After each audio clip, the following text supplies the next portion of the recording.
فإذا قضيتم الصلاة فاذكروا الله قياما وقعودا وعلى جنوبكم فإذا اطمأننتم فأقيموا الصلاة إن الصلاة كانت على المؤمنين كتابا موقوتا. بسم الله الرحمن الرحيم. Assalamualaikum warahmatullahi wabarakatuh. Innal hamdalillah nahmaduhu wa nasta'inuhu wa nastaghfiruh wa na'udzu billahi min sururi anfusina wa sayyiati a'malina. May yahdihillahu fala mudilla lahu wa may yudlil fala hadiya lahu. Wa asyhadu an la ilaha illallah wahdahu la syarika lahu wa asyhadu anna Muhammadan abduhu wa rasuluh. Allahumma salli ala Muhammad wa ala alihi wa sahbihi wa man tabi'ahum bi ihsanin ila yaumiddin. Ya ayyuhalladzina amanu taqullaha haqqa tuqatih wa la tamutunna illa wa antum muslimun. Ya ayyuhan nasu taqu rabbakumul ladzi khalaqakum min nafsin wahidah wa khalaqa minha zawjaha wa batha minhuma rijalan katsiran wa nisaa wattaqullaha alladzi tasaaluna bihi wal arham innallaha kana 'alaikum raqiba. Ya ayyuhalladzina amanu taqullaha wa qulu qawlan sadida yuslih lakum a'malakum wa yaghfir lakum dhunubakum wa may yuti'illaha wa rasulahu faqad faza fawzan 'azima. Amma ba'du, fa inna asdaqal hadits kitabullah wa khairal hadi hadi Muhammadin sallallahu alaihi wasallam wa syarral umuri muhdatsatuha wa kullu muhdatsatin bid'ah wa kullu bid'atin dhalalah wa kullu dhalalatin finnar. Ahibati fillah, akramani wa akramakumullah. Pada kesempatan kali ini insyaallah kita akan melanjutkan kajian kita tentang Kitabus Shalah dari kitab Al-Wajiz fi Fiqh Sunnah wal Kitabil Aziz. Assalamualaikum. Di mana kita akan membahas tentang sunnah-sunnah salat. Jazakallahu khair. Sunnah-sunnah salat yaitu sunnah-sunnah fi'liyah. Di mana pada pertemuan yang lalu telah kita sampaikan tentang sunnah-sunnah qauliyah, tentang sunnah-sunnah qauliyah.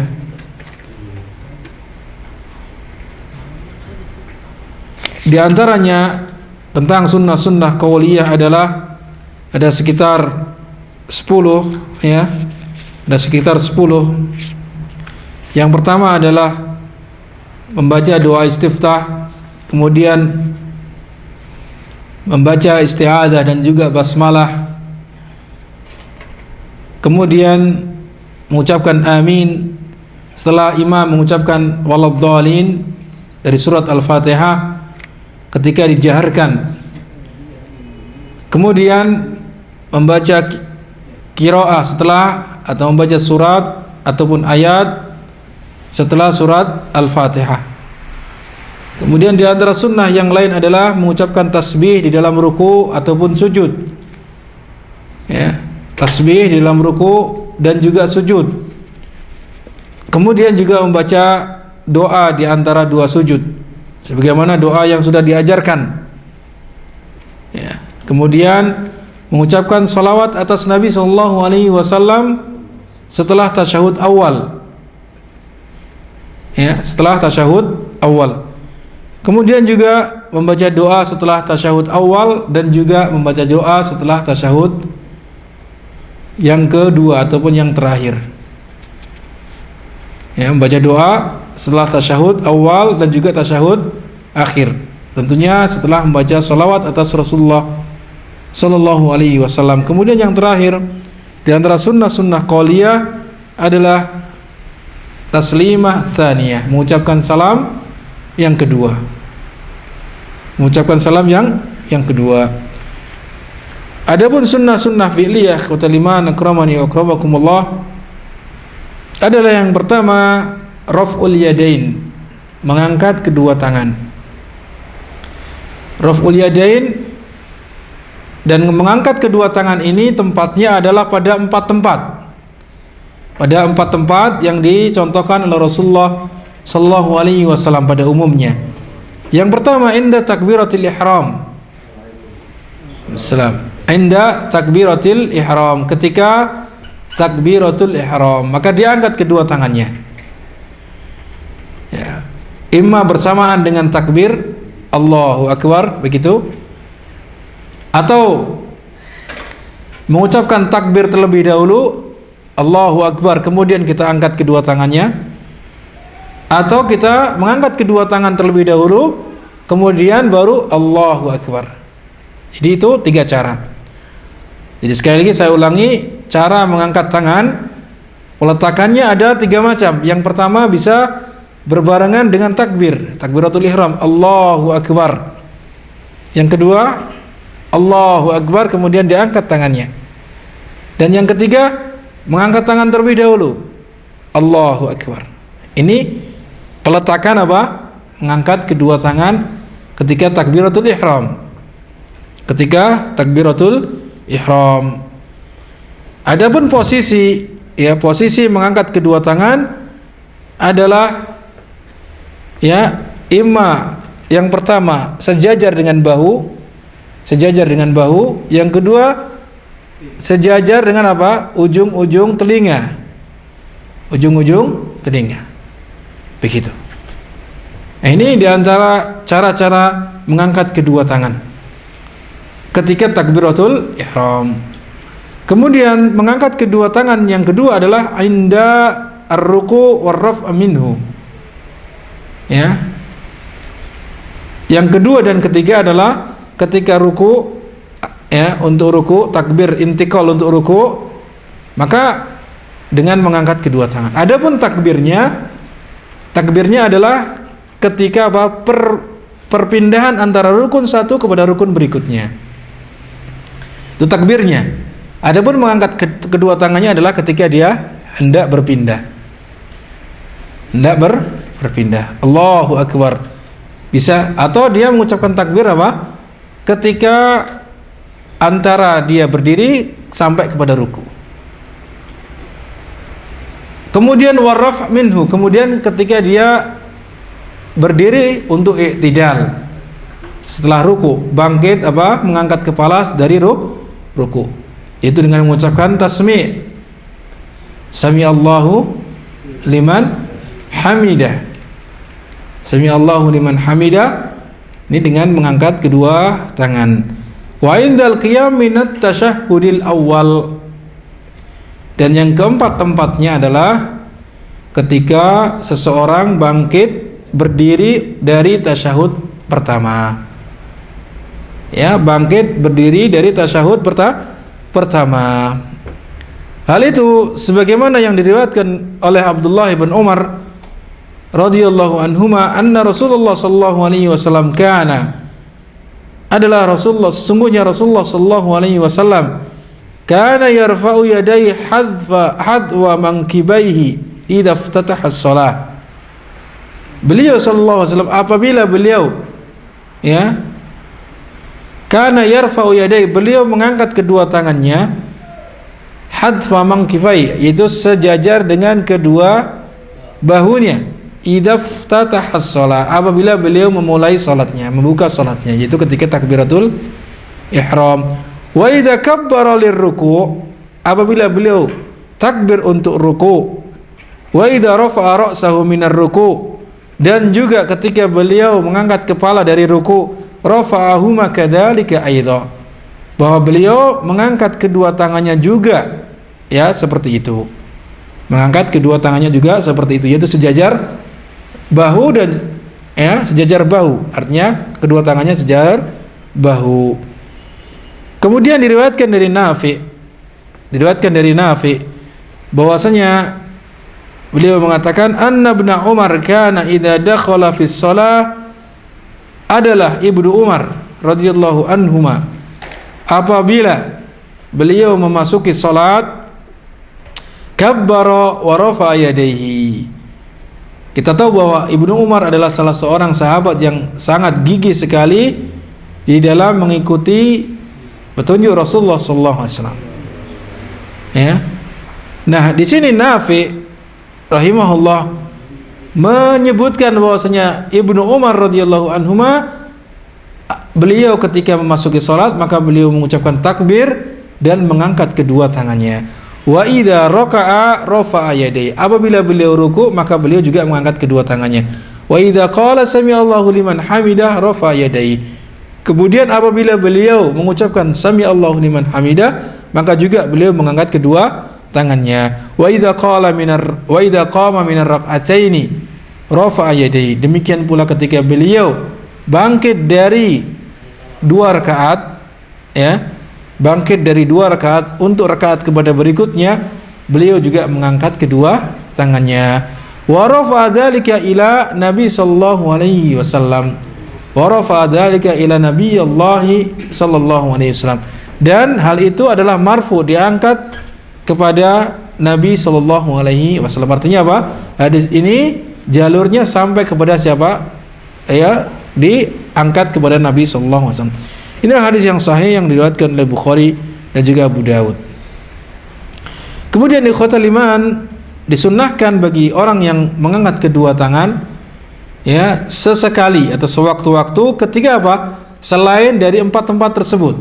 Ini sewaktu-waktu. Kan tapi tidak mudawamah, tidak terus-menerus, tidak rutinitas, ya. Yaitu ketika apa? Ketika inda kulli khafdin wa rafa. Ketika dia turun dan mengangkat. Ya, inda kulli khafdin wa rafa. Ketika dia setiap turun dan mengangkat. Sebutkan dalam hadis Malik ibn Al-Huwairis, annahu ra'a an-nabiy sallallahu alaihi wasallam, bahwasanya beliau melihat Nabi sallallahu alaihi wasallam rafa'a yadayhi fi salatihi idza raka'a, mengangkat kedua tangannya di dalam salatnya apabila beliau ruku. Berarti ketika apa? Khafat, ketika turun untuk ruku. Wa idza rafa'a ra'sahu minar ruku, demikian pula ketika bangkit dari ruku. Wa idza sajada, kemudian ketika dia mau sujud. Ini artinya turun untuk sujud. Wa idza rafa'a ra'sahu minas sujud, ketika dia bangkit dari sujud. Bangkit dari sujud. Ini juga takbir, mengangkat kedua tangan. Ya, ini sesekali tapi tidak terus menerus. Hatta yuhadhiya bihima furu'a udhunaihi, sampai apa? Mengangkat kedua tangannya ke sejajar dengan apa? Sejajar dengan ujung telinga, ujung kedua telinganya. Ini adalah hadis yang sahih yang diriwayatkan oleh Imam An-Nasa'i dan juga Imam Ahmad. Diriwayatkan oleh Imam An-Nasa'i, ya, dan juga Imam Ahmad.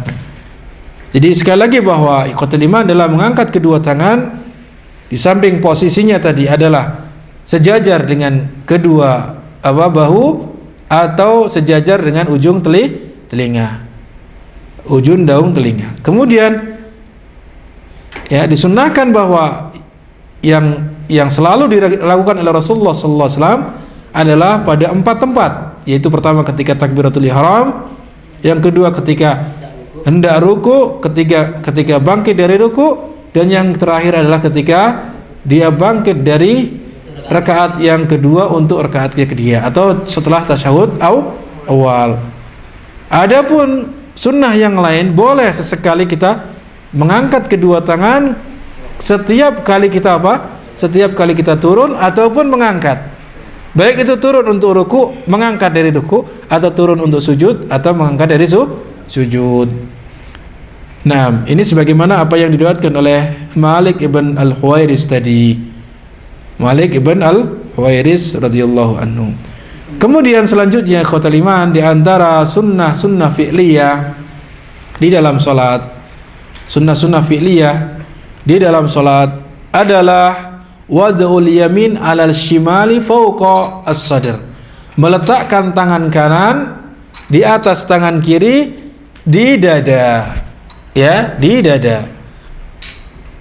Ini sebutkan dalam hadis Sahal ibn Sa'ad Qala, beliau mengatakan, kana an-nasu yu'maruna an yad'a ar-rajulu al-yadal yumna ala dhira'ihi al-yusra fi shalah. Ya. Di mana manusia diperintahkan untuk meletakkan, ya, seseorang meletakkan tangan kanannya di atas tangan kirinya. Dhira' itu dimulai dari siku hingga ujung jari. Ini kalau dalam kamus demikian. Jadi dimulai dari siku ke ujung jari. Itu dhira'. Jadi diletakkan apa? Di tangan, pergelangan apa, di tangan ini. Nanti akan dijelaskan dalam hadis yang lain bahwa letak Rasulullah sallallahu alaihi wasallam menempatkan tangan kanan di atas tangan kirinya ada 3 tempat. Ada tiga tempat. Qala Abu Hazim mengatakan, la a'lamuhu illa yanmi dzalika ila Nabi sallallahu alaihi wasallam. Saya tidak mengetahui hal itu kecuali bahwa hal itu dinisbahkan, disandarkan kepada Nabi sallallahu alaihi wasallam. Artinya apa yang diriwayatkan di dalam hadis Sahal ibn Sa'ad tersebut, Abu Hazim ya tidak mengetahui hal itu kecuali itu dinisbahkan kepada Rasulullah sallallahu alaihi wasallam.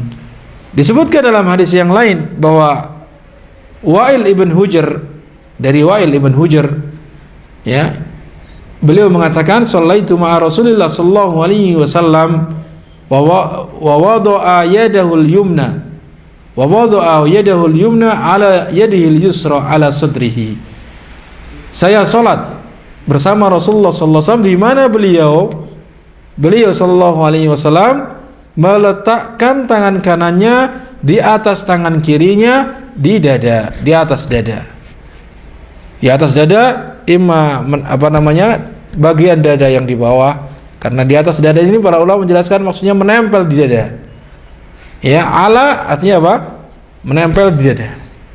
Dada bagian tengah atau bagian bawah atau bagian atas tidak mengapa. Ini kan, tapi tidak berlebihan sampai di leher begitu. Ini kan di atas dada begini. Nah, ini tidak bukan yang sedemikian rupa maksudnya. Karena yang dimaksud ala sadar kalau Allah menjelaskan adalah di tengah atau mungkin di bawah bagian di bawah dada bagian bawah atau di atas.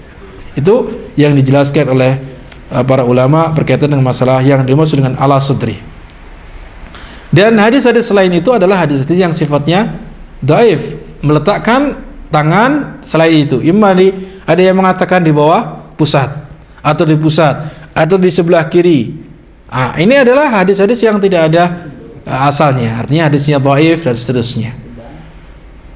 Di dalam hadis Wa'il ibn Hujr yang lainnya disebutkan oleh Syekh Al-Albani rahimahullah di dalam sifat salat Nabi sallallahu alaihi wasallam yang diriwayatkan oleh Abu Dawud bahwasanya beliau mengatakan qala, artinya Wa'il ibn Hujr, fakabbara, Nabi sallallahu alaihi wasallam mengucapkan takbir, summa wada'a yadahul yumna, kemudian beliau meletakkan tangan kanannya ala dhahri kaffihil yusra, meletakkan di punggung telapak tangan kirinya. Punggung telapak tangan kirinya. Berarti mana? Kalau telapak tangan ini, berarti punggungnya ini yang kiri. Berarti tangan kanan diletakkan di punggung. Nah, ini. Kemudian apa yang selanjutnya? Waruz. Kemudian diletakkan di pergelangan tangan. Ini cara yang kedua, peletakan yang kedua. Kemudian yang ketiga wasaid. Artinya said ini adalah lengan. Ini lengan. Jadi yang ketiga ini. Jadi pertama meletakkan di atas punggung telapak tangan, yang kedua di pergelangan tangan, kemudian yang ketiga di lengan. Ini lengan. Akan tapi bukan di ujung mirfak, bukan di siku, bukan. Kami di lengan. Sebagian ada yang sholatnya begini. Ini keliru. Ya. Akan tapi yang tepat adalah dengan meletakkan di atas dada, ya, di atas dada, kemudian di tangan kirinya, di tangan kanan jadi telapak tangan, punggung telapak tangan kiri, atau di pergelangannya atau di lengannya. Itu cara meletakkan tangan kanan di atas tangan kiri di dada, ya, di dalam sholat. Kemudian ikhwatal iman, di antara sunnah yang lain, sunnah fi'liyah, adalah an-nazar ila maudhi'is sujud, melihat ke tempat sujud. Melihat ke tempat sujud artinya ketika sholat. Disebutkan dalam hadis Aisyah radhiyallahu anha, qalat, beliau mengatakan, lamma dakhala Rasulullah sallallahu alaihi wasallam al-Ka'bata ma khallafa basaruhu mawadhi'a sujudihi hatta kharaja minha. Di mana beliau mengatakan bahwasanya ketika Rasulullah sallallahu alaihi wasallam masuk Ka'bah, maka beliau tidak menghindarkan atau tidak mengalihkan pandangannya dari tempat sujud sampai beliau keluar darinya. Artinya dalam sholat, ya, sampai beliau keluar dari Ka'bah, beliau tetap memandang apa? Tempat sujud. Ini menunjukkan bahwasanya ketika dalam sholat seseorang mengarahkan pandangannya ke tempat sujudnya. Ini termasuk sunnah. Kemudian yang selanjutnya, ikhwatul iman, akramani wa akramakumullah, ya, yang keempat adalah an yaf'ala fi ruku'ihi ma tadammanathu hadhil ahadits minal hayat. Bahwasanya seseorang yang salat hendaknya melakukan di dalam rukuknya apa yang terkandung di dalam hadis berikut ini dari posisi, artinya posisi badan. Apa yang harus dia lakukan? Disebutkan dalam hadis Aisyah, beliau mengatakan radhiyallahu anha, kana Rasulullah sallallahu alaihi wasallam idza raka'a, apabila beliau ruku, lam yuskhis ra'sahu wa lam yusawwibhu walakin baina dzalik. Ini yang pertama yang harus kita lakukan. Bahwasanya seseorang apabila Rasulullah apabila beliau ruku, beliau tidak mengangkat kepalanya, mendongakkan kepalanya, tidak pula beliau merendahkan kepalanya. Akan tapi antara keduanya, berarti seimbang. Tidak mendongakkan kepala ketika ruku, tidak begini, tidak pula menundukkan atau merendahkan. Kan tapi sejajar dengan tubuhnya, antara keduanya, antara mengangkat dan merendahkan. Ini adalah hadis yang diriwayatkan oleh Aisyah radhiyallahu anha. Adapun hadis yang lain dari Abu Humaid, fi sifati salatihi atau fi wasfihi li salatin Nabi sallallahu alaihi wasallam, di dalam mensifati salat Nabi sallallahu alaihi wasallam, beliau mengatakan, wa idza raka'a, apabila Rasulullah sallallahu alaihi wasallam ruku, amkana yadayhi min rukbatayhi, artinya apa? Menempatkan kedua tangan di kedua lututnya. Amkana artinya memegangkan. Tsumma hasara dhahrahu. Kemudian Rasulullah SAW meluruskan punggungnya. Hasara di sini maksudnya adalah sanahu fistiwa min ghairi takwis. Artinya apa? Beliau lurus di dalam di dalam rukuk tersebut dan tidak melengkung seperti busur. Ya, tidak melengkung. Punggungnya tidak melengkung begitu. Akan tapi lurus. Bahkan di dalam riwayat yang lain bahwa ketika Rasulullah SAW ruku, seolah-olah ketika ditaruh di atasnya air, maka air itu tidak tumpah. Nah, itu saking lurusnya. Itu hanya sebagai pendekatan, artinya pendekatan bahwa posisi ruku itu sedemikian rupa. Posisi ruku adalah sedemikian rupa. Itu yang dicontohkan oleh Rasulullah sallallahu alaihi wasallam. Sehingga di sini kita dapat melihat ketika posisi ruku pertama, posisi kepala. Posisi kepala adalah sebagaimana yang diriwayatkan oleh Aisyah radhiyallahu anha tadi, hendaknya lurus, tidak mendongak, tidak pula merendahkan. Akan tapi antara keduanya. Yang kedua adalah posisi kedua tangan. Posisi kedua tangan adalah memegang di mana? Nah, di kedua lututnya. Kemudian yang ketiga adalah posisi punggung, di mana posisi punggung adalah lurus, tidak melengkung atau membentuk busur. Di dalam hadis Abu Humaid juga disebutkan, ini termasuk adalah hay'ah yaitu hay'ah posisi bagaimana ruku yang dicontohkan oleh Rasulullah SAW. Bahwasanya Rasulullah SAW raka'a fawadu ayadaihi ala rukbatayhi ka'annahu qabid alaihima. Ini berarti beliau menekankan lagi bagaimana cara meletakkan kedua tangan di lututnya, kedua lututnya. Di mana Rasulullah SAW meletakkan kedua tangannya di atas dua lututnya seolah-olah beliau menggenggamnya. Seolah-olah beliau menggenggamnya, wa wattara yadaihi, dan ya beliau merenggangkan membengkakkan, artinya melebarkan kedua tangannya, bukan jari-jarinya, akan tapi melebarkan tangannya. Jadi tidak ditempelkan kemana? Ke tulang rusuk, tidak ditempelkan ke perut, tidak, akan tapi dibuka. Ya, fanahahuma an jambai, bahkan beliau menjauhkan dari dari posisi samping tubuhnya. Ini diantara cara yang disebutkan oleh Abu Humaid tentang sifat salat Rasulullah SAW dalam keadaan ruku, dalam keadaan ruku. Berarti di samping tiga cara yang sudah kita sebutkan, bagaimana posisi kepala, bagaimana posisi tangan, kemudian posisi punggung, di sini tambah lagi posisi tangan bahwa dia seolah-olah menggenggam lutut, kemudian ditambah bahwa tangannya dilebarkan, dibuka, ya, kemudian dijauhkan dari sisi badan kita. Ini cara yang diajarkan oleh Rasulullah SAW tentang ruku. Itu sunnah, ya, itu adalah bagian dari sunnah fi'liyah. Kemudian yang kelima, ikhwatal iman akramani wa akramakumullah, yang termasuk bagian dari sunnah fi'liyah adalah taqdimul yadain ala rukbataini fis sujud, mendahulukan kedua tangan daripada kedua lutut ketika sujud. Ya, ketika sujud. Akan tapi di sini ini terjadi perselisihan yang sangat keras di antara para ulama. Ya, terjadi perselisihan yang sangat masih tidak bisa, seolah-olah tidak bisa disatukan sama sekali, karena masing-masing berijtihad sesuai dengan kafah keilmuan mereka, sesuai dengan hadis-hadis yang mereka dapati. Di mana di antara pendapat dari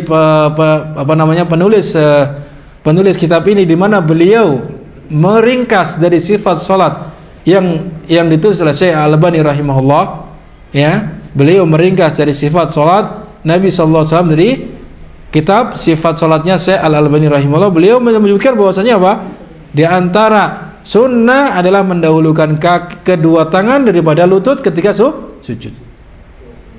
Di mana beliau membawakan hadis dari Abu Hurairah. Radhiyallahu anhu, bahwasanya beliau mengatakan, qala Rasulullah sallallahu alaihi wasallam, "Idza sajada ahadukum fala yabruk kama yabrukul ba'ir wal yadha yadayhi qabla rukbatayhi."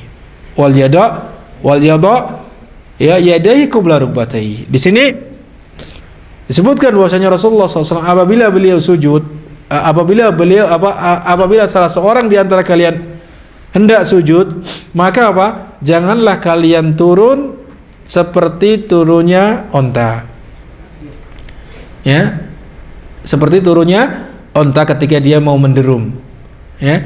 Wal yadha yadaihi qabla rukbatayhi, kemudian maka letakkan kedua tangannya sebelum kedua lututnya. Ini hadis yang diriwayatkan oleh Abu Dawud dan juga An-Nasa'i dan juga Imam Ahmad. Ini sesuai dengan pendapat muallif rahimahullah yang beliau meringkas dari kitab Syekh Al-Albani rahimahullah, di mana di sana ada para ulama yang lain berselisih pendapat dengan masalah ini, dan hal ini dikupas tuntas oleh Ibnu Qayyim rahimahullah dalam kitabnya Zadul Ma'ad, yang walaupun juga pentahqiqnya Syekh Al-Arnaud di antaranya, beliau juga tidak sependapat dengan Ibnu Qayyim rahimahullah di dalam ketika beliau mentahqiq. Di sana ada saling membawakan argumentasi, Yang jelas Ibnu Qayyim rahimahullah merajikan bahwasanya apa? Merajikan Ibnu Qayyim rahimahullah dan juga para ulama-ulama mutaakhirin seperti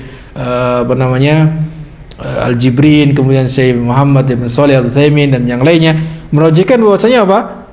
Yang rajih adalah ketika turun untuk sujud adalah mendahulukan kedua lutut daripada kedua tangan.